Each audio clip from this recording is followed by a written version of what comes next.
Assalamualaikum warahmatullahi wabarakatuh. Berjumpa lagi dengan saya Hasan Albana di Albanas Channel. Di video kali ini kita akan membahas soal-soal tes wawasan kebangsaan untuk seleksi CPNS Sekolah Kedinasan TNI dan Polri tahun 2020.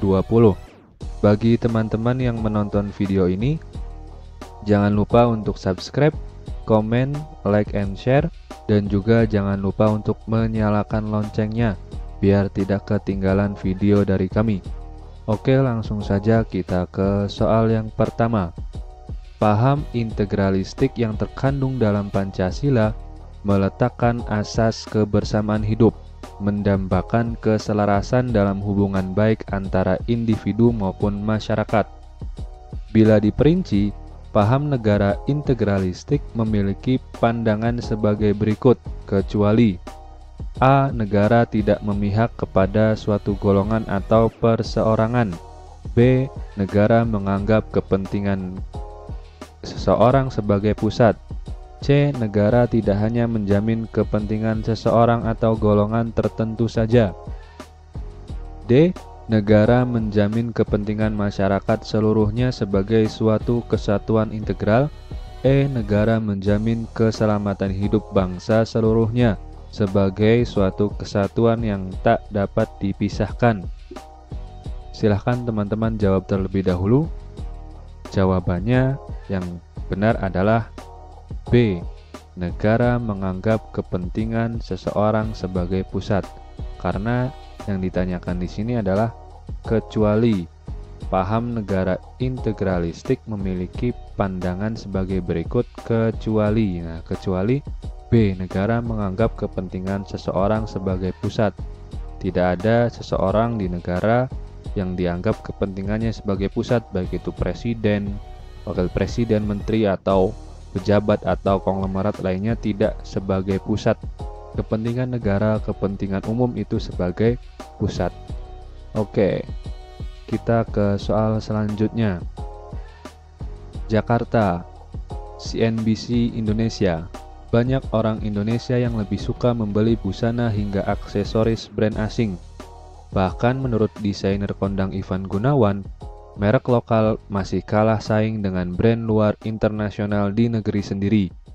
Ivan menuturkan kalau 60% konsumen Indonesia lebih suka membeli berbagai produk luar negeri daripada buatan Indonesia.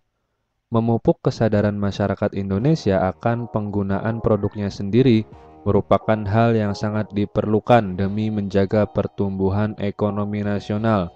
Langkah tersebut merupakan pengamalan Pancasila sila ke.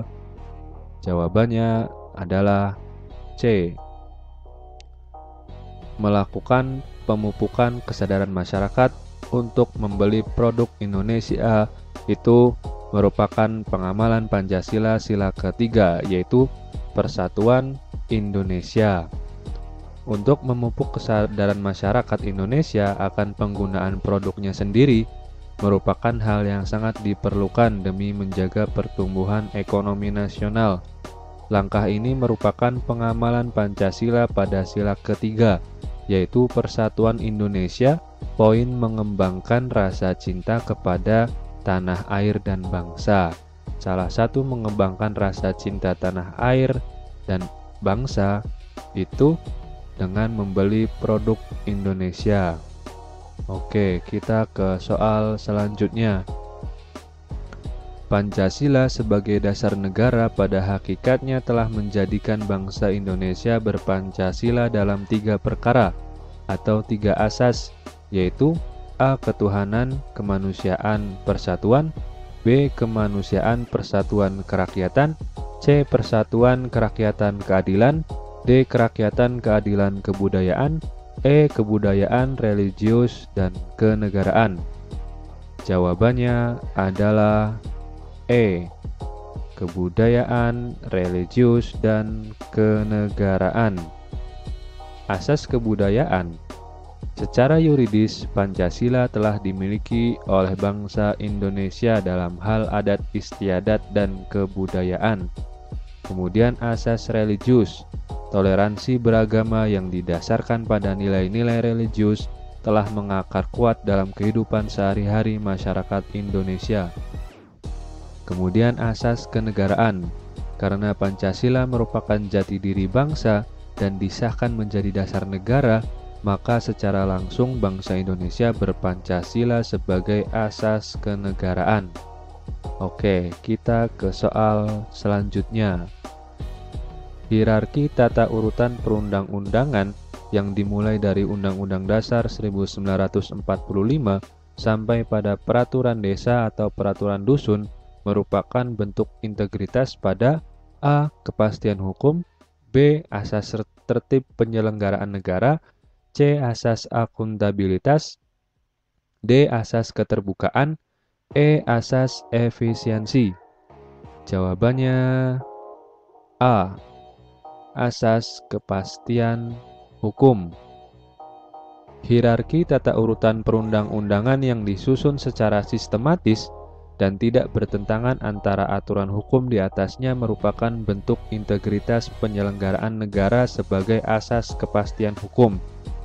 Jadi dari Undang-Undang Dasar 1945 itu sebagai peraturan yang paling tinggi, kemudian sampai peraturan yang paling bawah itu tidak saling bertentangan, itu merupakan asas kepastian hukum. Nah, ini asas kepastian hukum, karena kalau misalkan ada yang bertentangan, ya hukum nggak pasti, nanti yang ini kata undang-undang dasarnya A, kata yang di bawahnya B.